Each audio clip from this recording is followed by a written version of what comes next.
dubartiin isaanii wajjin walta'iinsa goote Habibaa fi Mubaarak Musammaatiitu walitti sitti bilbilee jechuun dhagee achi teessee jechuun anaa kana godha anaa san godhaa jetti. Mucaan ammoo rafee nama hirriba jiru laal seerre akka silaa seeratti namni rafee jiru nama du'e beeqe lammata ajjeeste.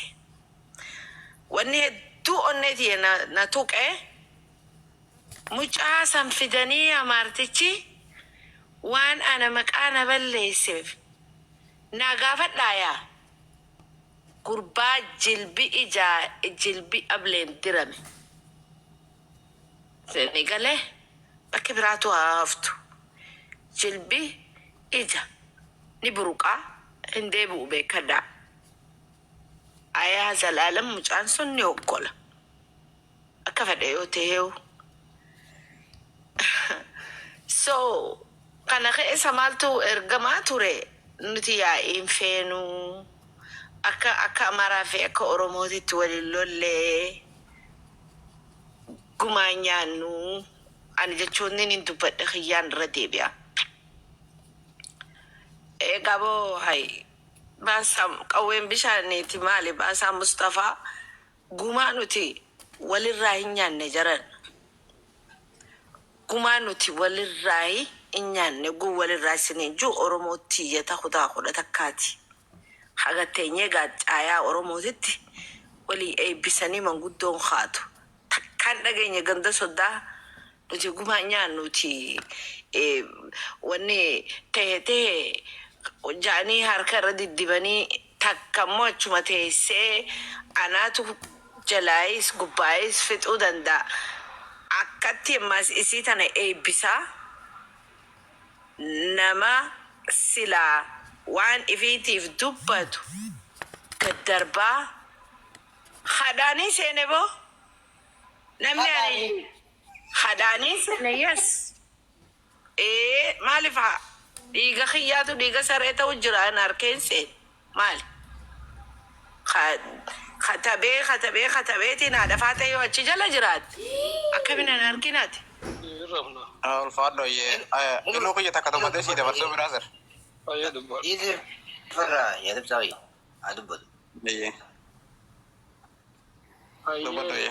قالوا ما يعني نشرة كار الله دبته سرين جرة الدجرة يوم وان أورمو سنوا أورمو فتو أورمو تي أشبه كسنتاو كبدا. دوكو كورسام بريمة كبر بعد مالي.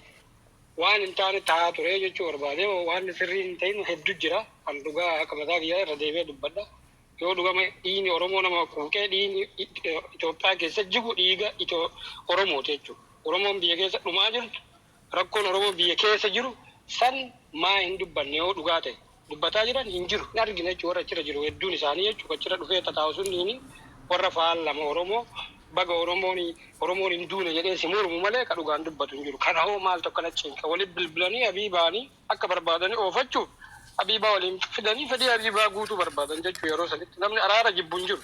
Akka nuu ta'utti akka nu ijoolleen teenya miidhamni ijoollee teennaa dhugaan ijoollee teennaa bahee akkasitti deemuu qabanii jechuu barbaadan. Nu birrii gumaa mucaa waraanamee nuu kennaa jedhaan jiru. Akka barbaadanitti akka ofii barbaadanitti waan hawaasa kana guutuu nama kana mara yaamanii safara sanitti yoo akkas ta'e keessa ammaan fitna waliin waamanii namoota tokko Oromoo waamanii ka isaanii yaamanii achumatti fixuu ni dandeetta jechuudha. Waan Oromoo illee yoo barbaachisaa ta'e waliin qabee birrii mucaa san yaalachuu danda'u jechuudha. Isaan illee isaanii yaalatan. Garuu dubbiin suni dubbii sagalee Oromootu Oromoo baay'ee rakkate jechuudha. Oromoo baay'ee du'aa jira biyya keessa. Sanuyyuu ka sagaleen taane kana fidanii garuu asirratti akkasi ajandaa godhanii akkuma nama ofii muranii murteessanii oofaa turan jechuudha. Addumatti akka Oromoo dubbatanii waanuma wal fakkaatu wayiitu Oromoon du'ee Oromiyaan gurguramte Oromoon lafarraa dhume warra hajaan qabne jechuudha. Warra Itoophiyaa kana jechuudha. Akkama jechuudha Itoophiyaa maa waliigala qixxeen isaanii jechuudha achi keessa jiru sunni akkasi jarjaranii jechuudha birrii kafalla. Birrii kafallee isinii galchina. Birrii kafallee isinii finna maaltu na cinqa. Nutu miidhameera miidhamaan nu Oromoo. Mucaa waraaname ka osoo rafu Oromoodha. Oromoon nama waraanne isaantu dhufee waraana. Mirga kennallee hin beenu jechuudha dafnee dabarsinee kenninaaf kanaaf diinni nuti uffattii gaafa biraa dhuftee ijoollee ta'e qabde waraantee birii irraa fudhatte jechuu barbaadeeti. Kanaaf akka deemnu asirra wayita sagalee taanullee waan badaa Oromoo miidhaa jechuudha. Wayita dubbannu akkana murii kana cabsii akkana osoo hin taane mana gaatu akka si adeemnu jechuu barbaadeeti. Ammas galatoo miiluu koo thank you. Amma sabboona dhagaye waan galatoomaa anaaf daqiiqaa tokko duwwaa naa laadhaati waa tokko ni dubbatta Firaa'ol naamsi. Sabboona dhagaye moo wangooti. Amma deemi ijoollee keessaan dubbisnaa keessaan dubbisi. mee obsi gajarraa iluunaa dabarsee jaalatti dubbata biraa dareeshi. Ayir badara komiti. Mucaa qubaan qaba warra guruupii isin qoruu hin danda'amu isin jedhaan hundaanuu mucaa guruupiin qaba. Isin jedhaan guruupii isin qoruu hin danda'a. Maali? Oromoo waan hubachuu dandeessanii isin hima waan gammaa isin hubatanii isin hima dhaggeeffadhaa. Haasoyni kalee haasawame san eenyuu fi eenyu haasaasan godhaa abbaa giddii kiyya abbaa jabaat abdii geetaachoo mubaarak Maarqos Turumbaddoodha dhaggeeffadhaa. Ijoolleen kun ijoollee Oromoo keessaa achi baatee dalagata sii malee waa takka irraa quban qabe. Maarqos Turumbaddoo yoo taate Mubaarakuma waliinuu ijoollee dheengadda Oromoo gamaa gamana baatee wal loltu warra wal tumaa jechaanii ture. Warra wal qoraasaa jechaanii ture. Warra muka hudduu wal kaa jechaanii ture. Oromoo dhaggeeffadhaa. Nama Oromoo fi Oromoo waliin naqaa ture. Nama Oromoo isin Oromummaarraa nuu dubbataa. Nama keenya bakka bu'ee nuu dubbataa jettaniiti yaada qabdan. Jarri suni Turumbaduun likki dubbatee inni nuuni arrafame kanaaf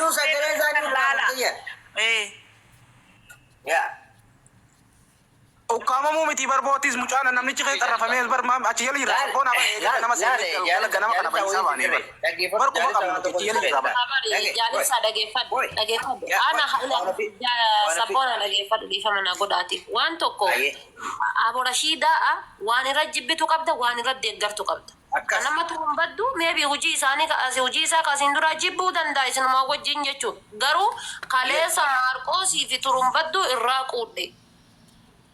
quudhe jechuudha. Maaliif jennaan dubbataa turan hamma danda'anitti.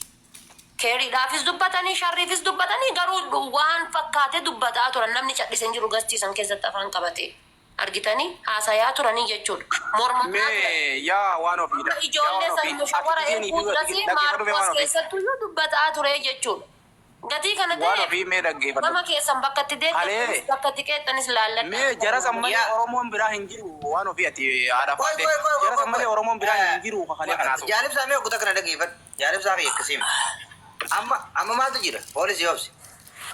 Fakkeenyaaf ilmi namaa miidiyaa kanarratti nu hundinuu tokko qulqulluu miti. Dhaggeeffadhu ilma namaa waan taateef. Ammoo guyyaa qabdi dubbiin. Kalee isa waan deemaa ture sanirratti Turumbaduun nama akka keenya kanatti dhaabbatee wanni tun sirrii miti jee dura dhaabbatee mormaa ture. Maarqoosis akkas. Kuni maal jedhu kalee Turumbaduun akkas ture har'a akkasii miti. Waan Oromoota irratti nama asirra jiru waan ta'eef yaada isaa laaluu qabna ajandaa dhufurratti. Yaadni isaa yaada kalee uummataaf ta'u taanaan uummata san alagaa wajji wal mormu jira. Sirriitti dura dhaabbatee jira. Sigaltee bakka tan akkasii hubannee bakka walii keenyee deemuudha. Maaliif amma nutu garee Turumbaduu sanirraa takka jechuudha amma. Wali nuti dubbachaa jiru yaadni isaa laal sabboona.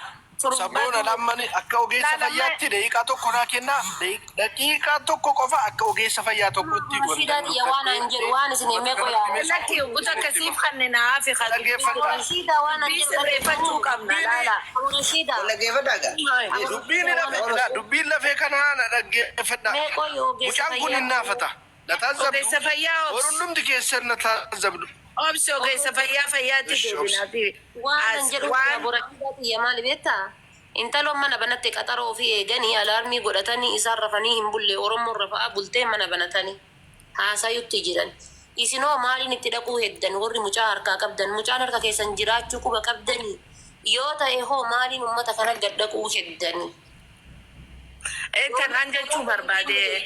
Tana murata kan gasti marra deemne iyyine gasti kan gubbabune gasti kan koruu dadhabne nuti Akkana laal ijoolleeti wanni goonu waalama keenya nu harka jiraachuu quba qabaadda warra Suudii kan nagartee warra biyya saniitiin qabaa jettee turte Abibaan sirriitti yoo na dhageesse yoo na wajji dhageesse jechuu barbaadeeti yaada faate Ijoolleen tuni bilbilaanii dubbatti. Lookeeshinni isaanii qabamuu danda'a. Kana gubbaadhaan dubbiin karaa akka seeratti nuu deemuu